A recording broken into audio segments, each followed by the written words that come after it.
Boa noite, amados irmãos. Bem-vindos a mais uma noite de oração e de aprendizado na Casa Espírita Ana Luz. O evangelho sugerido para hoje é o capítulo 2, Meu reino não é deste mundo. O ponto de vista, itens 5, 6 e 7. A ideia clara e precisa que se faz da obra futura dá uma fé inabalável no futuro.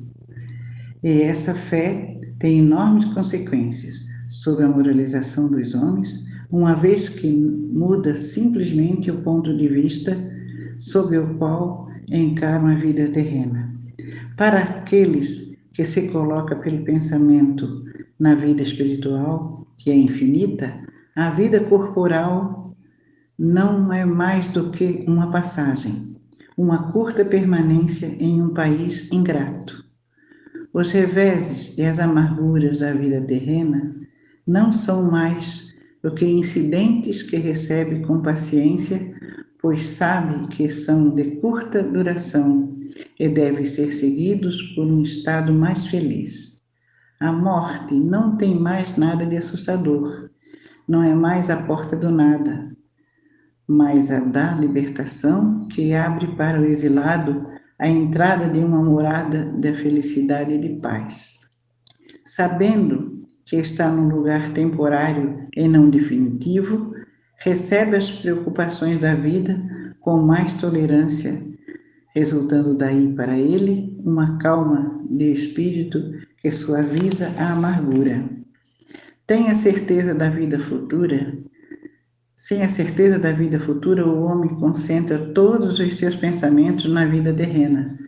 Incerto quanto ao futuro, dedica tudo ao presente. Não enxergando bens mais preciosos do que os da terra, faz como uma criança que não vê outra coisa além de seus brinquedos. Eis porque tudo faz para conseguir os únicos bens que para ele têm valor. A perda do menor de seus bens é um doloroso desgosto, um descontentamento, uma esperança frustrada, uma ambição não satisfeita, uma injustiça de que a vida, a vítima, a vaidade ou o orgulho feridos constituem nos tormentos que fazem de sua vida uma eterna angústia, entregando-se assim voluntariamente a uma verdadeira tortura todos os instantes. Sob o ponto de vista da vida terrena, no centro do qual o homem está colocado, tudo torna ao seu redor enormes proporções. O mal que o atinge, assim como o bem que toca os outros, tudo adquire aos seus olhos uma grande importância, tal como para aquele que está no interior de uma cidade, tudo parece grande. Os homens que ocupam altos cargos e também os monumentos, mas ao subir uma montanha, homens e coisas vão lhe parecer bem pequenos. Assim ocorre com aqueles que encaram a vida terrena do ponto de vista da vida futura. A humanidade, como as estrelas do firmamento, perde-se na imensidão. Percebe então que grandes e pequenos se confundem como as formigas sobre um monte de terra, que proletários e soberanos são da mesma estatura, e lamenta que essas criaturas frágeis e transitórias se preocupam tanto para conseguir um lugar que os eleve tão pouco e por tão pouco tempo conservarão. Assim é que a importância atribuída aos bens terrenos estão sempre na razão inversa da fé na vida futura.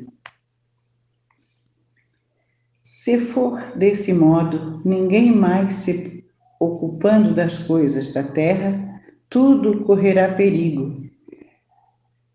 É o que se pode pensar. Mas não é assim.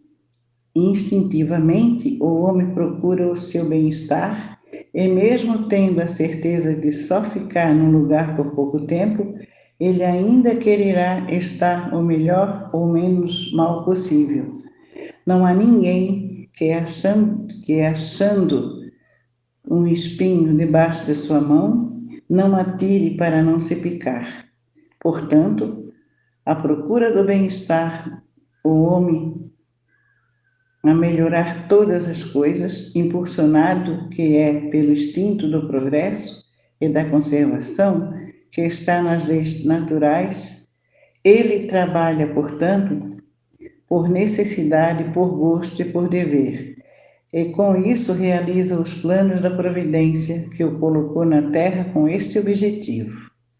Só aquele que considera a vida futura pode atribuir ao presente uma importância relativa e se consolar facilmente com os seus insucessos, portanto, pensando na sorte que o aguarda. Deus não condena, portanto, os prazeres terrenos, mas sim o abuso que deles se faça em prejuízo das coisas da alma. É contra esse abuso que se devem acautelar os que ouvem essas palavras de Jesus: meu reino não é deste mundo. Aquele que concentra seus pensamentos na vida terrena é como um homem pobre que perde tudo o que possui e se desespera, ao passo que aquele que crê na vida futura é semelhante a um homem rico que perde uma pequena soma sem se perturbar. O Espiritismo alarga o pensamento do homem e abre-lhe novos horizontes. Mostra-nos que esta vida é apenas um elo do conjunto da grandiosidade, da harmonia da obra do Criador, ao invés da visão estreita e mesquinha que faz com que o homem se concentre na vida presente, como se ela fosse o único e frágil eixo do seu futuro para a eternidade. Mostra os laços que unem todas as existências de um mesmo ser, todos os seres de um mesmo mundo e os seres de todos os mundos.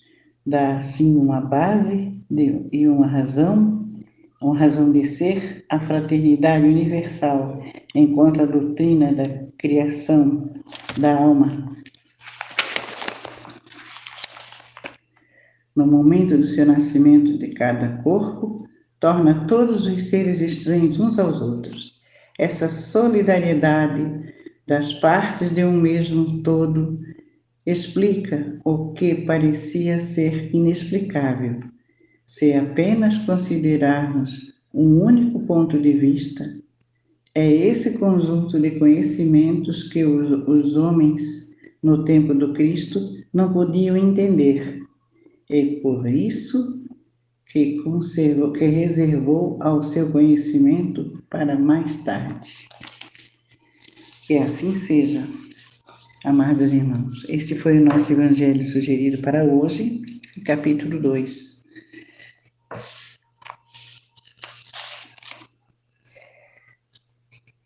Boa noite, meus irmãos, e fiquem com Deus. Boa noite, gente bonita. Que alegria estarmos aqui nesta noite para partilharmos, para conversarmos. Acredito que hoje possa ser uma noite de conversas. Quero agradecer também a presença de vocês. Gostaria de pedir aquele joinha para que a gente possa divulgar cada vez mais, quem puder, que divulgue o nosso trabalho, que divulgue essas palestras, que é sempre muito importante para a manutenção do canal. Hoje a nossa roda de conversa, que é assim que eu gosto de chamar, ela vai falar sobre a beleza dos encontros. E eu separei para vocês algumas imagens que eu acho que pode ser importante para a gente começar a pensar sobre essa nossa conversa, pensar sobre o que nós temos a partilhar, o que nós temos a conversar, e que o quanto tudo isso nos faz mais perto, nos faz mais próximo, né? Deixa eu já ver aqui para vocês, quero partilhar. São umas imagens que eu acho que fazem alguma referência ao que a gente possa conversar hoje. E é importante a gente pensar. Gostaria de pensar. Primeira questão para a gente conversar esta noite: quantos encontros já tivemos? Queria parar para pensar especialmente sobre essa imagem, né? Essa imagem, ela representa 2 gerações, 2 encontros, né? As donas dessas mãos são mãe e filha, né? Uma mãe tem 91 anos e a outra mãe tem 50 anos, a outra mão tem 50 anos.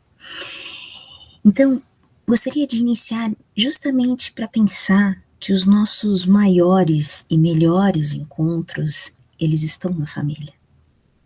É justamente na família que a gente tem um encontro com a gente mesmo. A gente tem a grande oportunidade. E talvez seja bacana a gente pensar aqui o quanto que esses encontros, eles são a nossa grande oportunidade nesta vida. A oportunidade de nos melhorarmos, a oportunidade de fazer o bem, né? E a oportunidade de uma frase que eu acho muito importante para se pensar, que é: em que posso ser útil? E a gente começa justamente na família. Sempre dizem que a família é a grande maior e a grande primeira escola que a gente tem. E é bacana de pensar que é na família que a gente tem uns encontros que pessoas já nos esperavam, né? Antes mesmo da gente reencarnar neste plano, pessoas já estavam aqui nos esperando para nos acolher, para nos trazer os grandes aprendizados, né? Eu sei também que é na família os nossos grandes desafios. É justamente o plano da espiritualidade, ele é tão perfeito, ele é tão genial, que ele coloca justamente na família a nossa grande chance de melhorarmos, ou a nossa grande chance de melhorar alguém, né? Isso é muito bonito. E claro que sempre nessa sabedoria da espiritualidade, a gente sempre vai ter os esquecimentos, né? E esses esquecimentos é que nos fazem melhorar, porque a gente faz sem pensar, estou fazendo isso porque estou devendo, porque isso não. A gente faz justamente, essa é a grande beleza de tudo, né? Sei que não é fácil, porque a gente também está aprendendo a conviver, está aprendendo a cada dia nessa vida, a gente está aprendendo. Então, não é fácil, mas não é impossível, e é a nossa grande oportunidade. E seguindo a nossa ideia nas imagens, né, eu gostaria sempre que a gente pudesse pensar nos grandes encontros que a gente tem. Gostaria de pensar o quanto que, quando a gente amanhece, quando a gente abre os olhos, é sempre importante que a gente possa, nos primeiros segundos desse acordar para a vida, esse acordar para um novo dia, a gente agradecer aos nossos grandes encontros, né? E eu trouxe aqui algumas imagens que eu acho importante da gente conversar, que seriam os nossos grandes encontros com a natureza, né? Com os pássaros que amanhecem junto do amanhecer, com aqueles pássaros que nos cantam de manhã cedo ou no final da noite, com os animais que tanto precisam da nossa ajuda, ou os próprios animais dentro de casa, né? Enquanto amor que essas vidas nos apresentam, né? Eu gosto muito de pensar nos animais porque eles falam com os olhos. E essa talvez seja uma linguagem do encontro que a gente ainda tem muito a aprender. Assim como as crianças, né? As crianças, elas falam com os olhos. E se a gente observar isso, né? O quanto que esses olhos têm a nos ensinar. Mas talvez, no atropelo da vida, talvez na rotina que nos consome, a gente acaba não conhecendo essas linguagens, né? E eu trouxe aqui também essa imagem que, como é bom a gente estar de braço dado com alguém, né? Seja para conduzir esse alguém numa caminhada, né? Já pensando num idoso que precisa desse braço para amparar essas pernas, para amparar esse corpo que já foi tão forte, que já viveu tanta coisa, ou então como esse estar de braço dado com alguém quando a gente está fragilizado, esses encontros, e não necessariamente são pessoas conhecidas, às vezes até um desconhecido, que nos dá esse acalento do dia, que nos dá essa palavra amiga, que nos dá esse, ou talvez a linguagem do olhar. Muitas vezes a gente encontra pessoas e que não necessariamente elas nos dão um discurso, não necessariamente elas nos dão palavras, às vezes elas nos dão um ombro, o abraço, né, o afeto. E pensando ainda nesses encontros, fiquei pensando no quanto dos encontros das nossas infâncias, né, que tem essa imagem que são várias crianças brincando, o nosso encontro necessário com a infância todos os dias.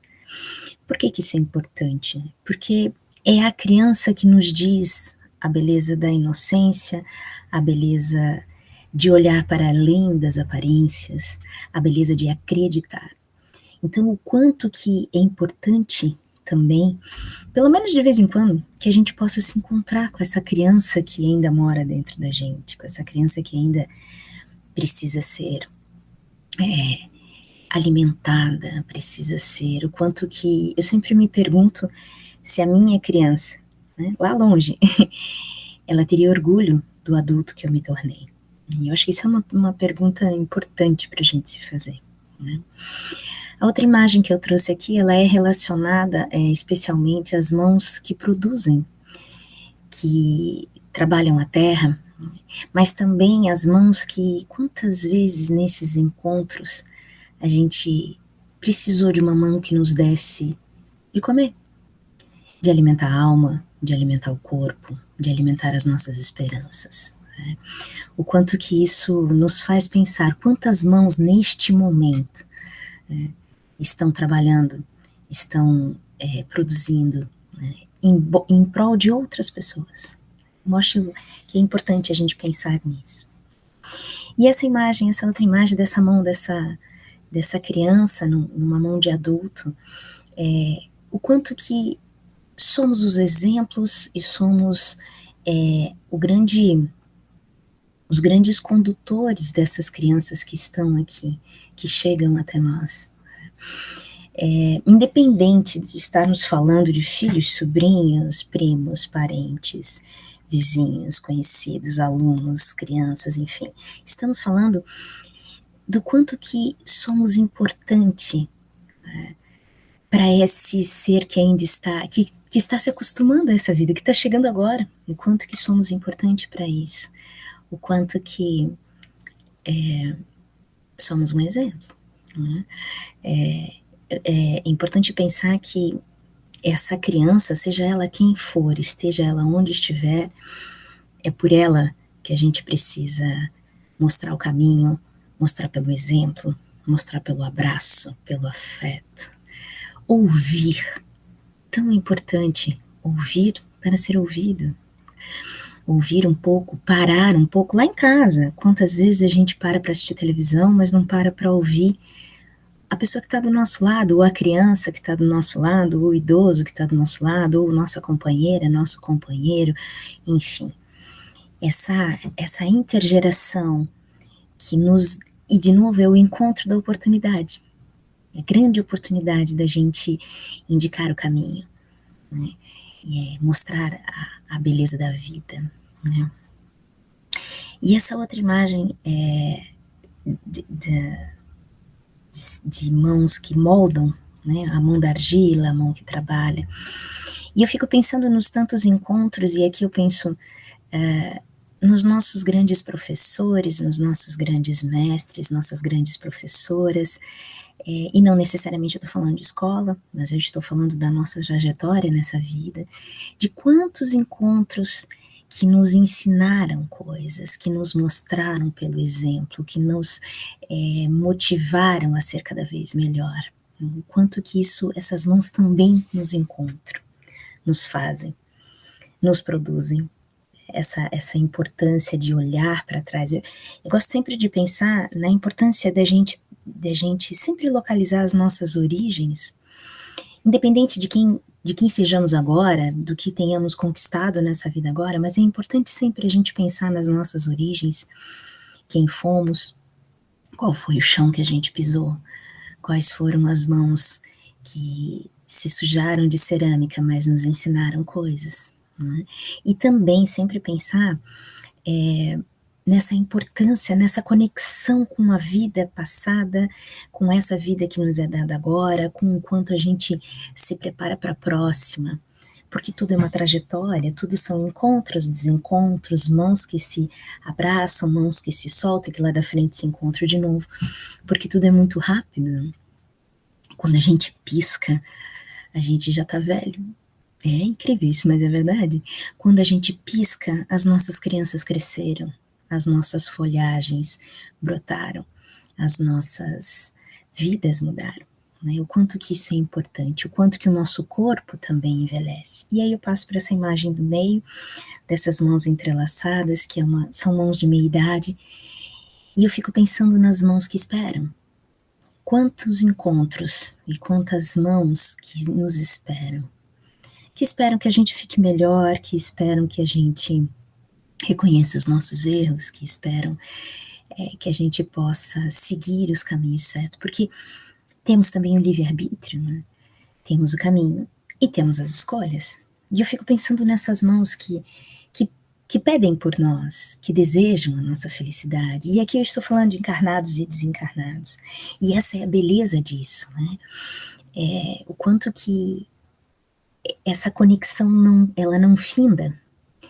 Essa conexão, esse fio que nos conduz pela vida, esse fio que nos coloca no lugar onde a gente deveria estar, na hora que a gente deveria estar. E o quanto que em torno desse fio, quantos torcem por nós, quantos pedem por nós, quantos estão do nosso lado, desencarnados e desencarnados, independente, né? Quantos que essas mãos nos esperam que tenhamos as melhores escolhas. E pensando nas melhores escolhas, pensando ainda nesses encontros. Essas mãos postas em oração, né? O quantas vezes nós encontramos as nossas mãos desse jeito, em prece, em oração. E o quanto que essa oração é necessária. Ela nos conduz a uma conexão maior, ela nos tem esse elevar dos pensamentos. Quando a gente, seja prece, oração, conversa, o nome aqui não é muito importante. Importante é a ação de parar. Parar que seja 10 minutos. Vejam, nós temos 24 horas. Que tal 10 minutos? Respirar fundo e se conectar com a espiritualidade amiga, com esse universo que nos acolhe, que nos traz para perto. O quanto que isso é importante. Né? E sim, né? Orar, rezar, estar em estado de prece, não são palavras mecânicas. É simplesmente sentar e conversar com esse Deus que nos coloca neste mundo, com esse Deus que está o tempo inteiro a nos conduzir, a nos dizer o que fazer. E sim, com esse Deus que também está a nos ouvir o tempo todo, as nossas fraquezas, os nossos medos, as nossas adversidades. Que a gente possa estar sempre pelo menos um minuto, um tempo, e que essa oração ela seja constante, que esse entrelaçar do encontro de nossas mãos, que esse encontro com o ser maior que nos conduz, possa ser diário, possa ser a cada momento do dia, não somente um momento do dia, que a gente possa perceber esse estado de prece que nos coloca em conexão com o mundo, com a vida. E o quanto que esse estado de prece nos coloca, nos ilumina.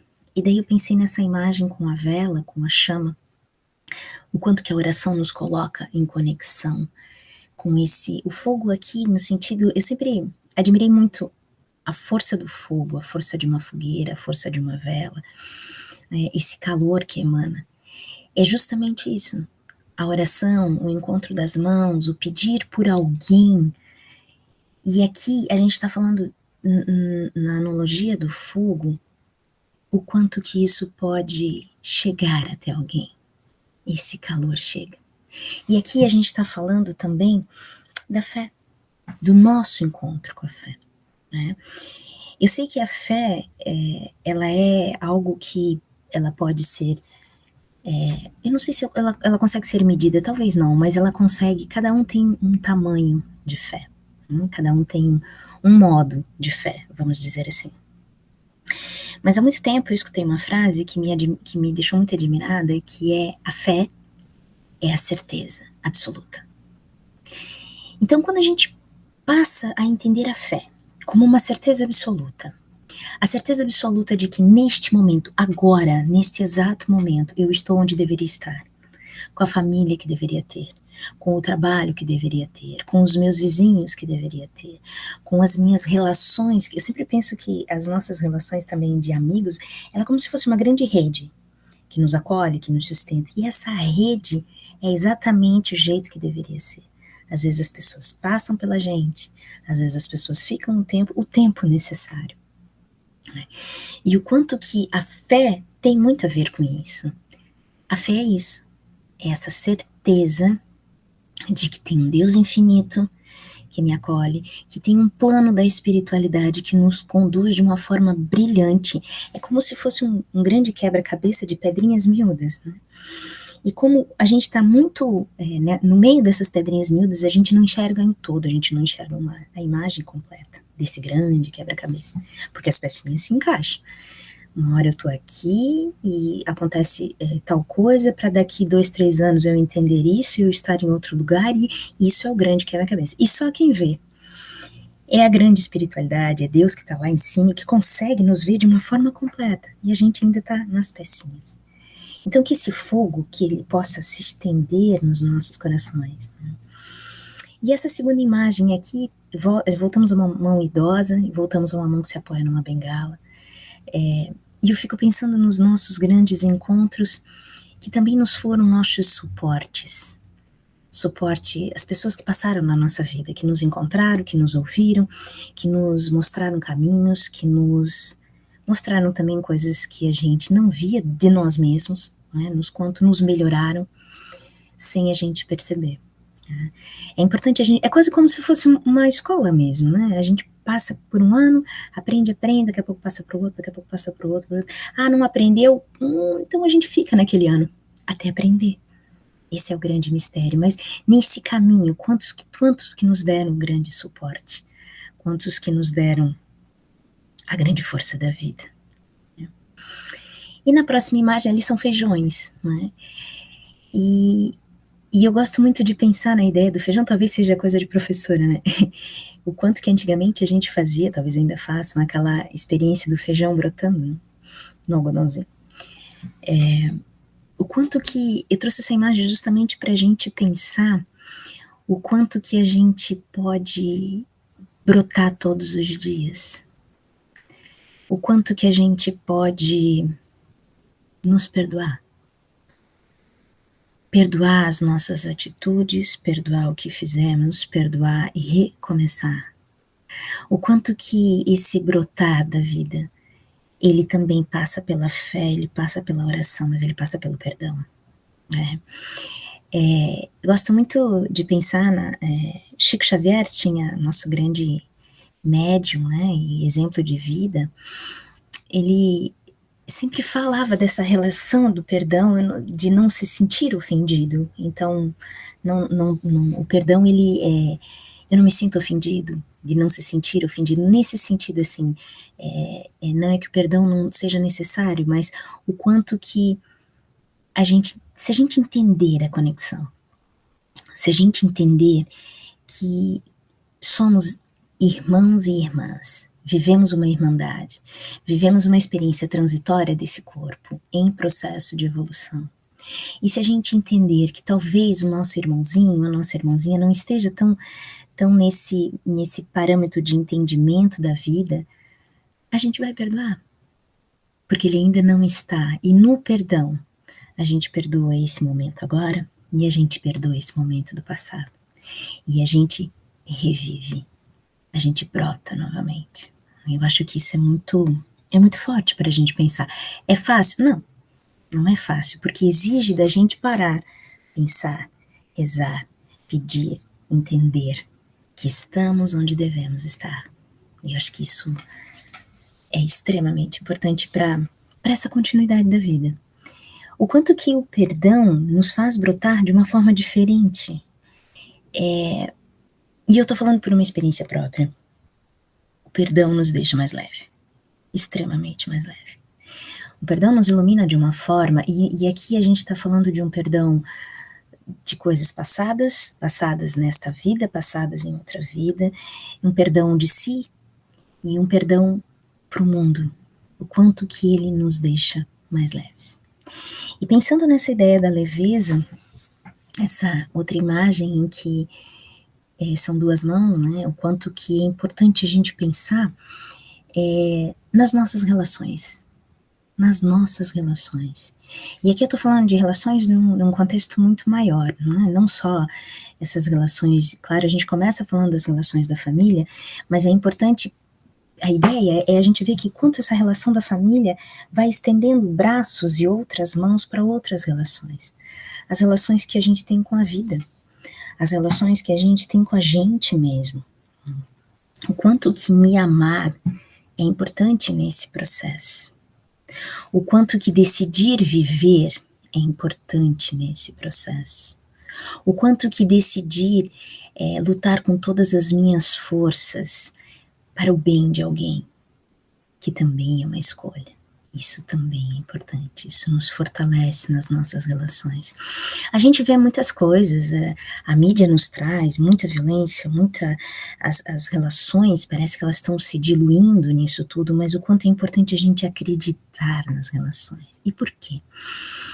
Porque se eu acredito nas relações, eu consigo entender a força do perdão, eu consigo ser grato por quem me formou, eu consigo emanar a força do fogo, né, a força da prece para quem realmente eu desejo, para quem precisa, para quem isso é um ato de generosidade. E as forças das relações que nos sustentam, no trabalho, na escola, no vizinho, no cachorro que late de madrugada, enfim, o quanto a gente percebe isso. Isso são as forças das relações. E daí, para a gente terminando essas imagens, eu trouxe a imagem da música, né? Aqui é uma imagem de um piano, mas poderia ser a música que nos toca. E daí eu estou falando dos nossos encontros com o que nos eleva. A música, a literatura, uma boa conversa, um bom ouvir, um filme, uma pintura, o quanto nos eleva essas coisas. A pintura do dia, quando a gente acorda de manhã, a gente já acorda alucinado porque tem que pegar um ônibus, porque está atrasado, tem que deixar o almoço pronto, porque tem que trabalhar, porque isso, por aquilo. Mas existe também o silêncio da vida amanhecendo, né? Do sol. Agora, talvez se a gente olhe lá fora, eu acho que agora está nublado, mas muitas vezes, mesmo no nublado, existem estrelas no firmamento. E essa é a grande esperança.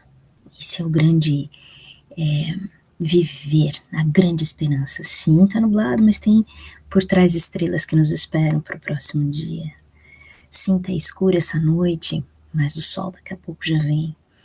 E o quanto a gente precisa pensar nisso, né?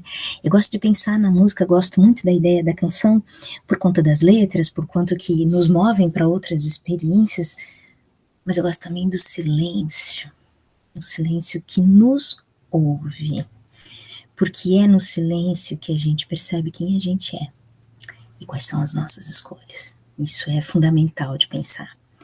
O quanto que as nossas escolhas nos fazem imensamente viver melhor, sentir melhor, pensar melhor. E gostaria de pensar também com vocês, pensando nessa ideia das mãos, né? Pensando nessa ideia. Há um tempo atrás eu vi chama Poema da Gratidão. E eu queria trazer para vocês um trechinho que eu acho muito bonito, eu acho muito bacana. Ele é assim: obrigada, Senhor, pelas minhas mãos, mas também pelas mãos que aram, que semeiam, que agasalham. Mãos de ternura que libertam da amargura. Mãos que apertam mãos. Acho tão linda essa frase. Mãos que apertam mãos. Mãos de caridade, de solidariedade. Mãos dos adeuses, que ficam feridas, que enxugam lágrimas e dores sofridas. Pelas mãos de sinfonias, de poesias, de cirurgias, de psicografias. Pelas mãos que atendem a velhice, a dor, o desamor. Pelas mãos que no seio embalam o corpo de um filho alheio sem receio. E pelos pés que me levam a andar sem reclamar. Pela vida, por tudo que nos é dado, todos os dias. Por cada amanhecer que nos é dado a chance de recomeçar e de fazer de novo. E com isso, eu me despeço. Imensamente obrigada. Fiquem bem, sempre e sempre. Que as palavras do Evangelho, que as palavras de hoje possam renovar as nossas vidas, possam nos trazer para mais perto de um caminho de paz e de tranquilidade. Que assim seja. Boa noite, meus irmãos. Mais uma vez, sejam todos muito bem-vindos a essa noite de oração, de fé e de esperança. Senhor Jesus, recordando-te a vinda quando te exaltastes na manjedoura por luz nas trevas, vimos pedir-te a bênção. Revela-nos se há muitos de nós trazendo saudade e cansaço, assombro e aflição, quando nos envolves em torrentes de alegria. Enquanto o Natal se assombra, se renova, restaurando-nos a esperança, derrama o bálsamo de tua bondade sobre as nossas preces e deixa, Senhor, que venhamos ouvir de novo, entre as lágrimas de júbilo que nos vertem a alma, a sublime canção com que os céus te glorificam, o berço de palha ao clarão das estrelas. Glória a Deus nas alturas, paz na terra, aos homens de boa vontade. Senhor, diante disso, eu te peço que, nesse momento, derrame sobre esses irmãos que aqui estão a ouvir. Derrama sobre ele, Pai, toda a tua bênção, o teu amor dadivoso, a tua glória, a tua bondade, a tua fé, a tua esperança. Protege, Pai, esses filhos de todas as maldades, dos perigos, da inveja, do ódio, do rancor. Que eles possam, Pai, nesse Natal, ter a bênção. Que eles possam, Pai, estar junto dos seus familiares, festejando o amor, a vida e, acima de tudo, a esperança. Dai-nos, Senhor, da tua doce paz, aquela paz que prometestes aos teus discípulos. A minha paz vos deixo, a minha paz vos dou. Eu não vos dou a paz do mundo, eu vos dou a paz de Deus, que o mundo não pode dar. Não se turvem os vossos corações, nem se arreceis. Eu estarei convosco até a consumação dos séculos. Glória a Deus nas alturas e paz na terra, aos homens de boa vontade. Que assim seja, meus irmãos.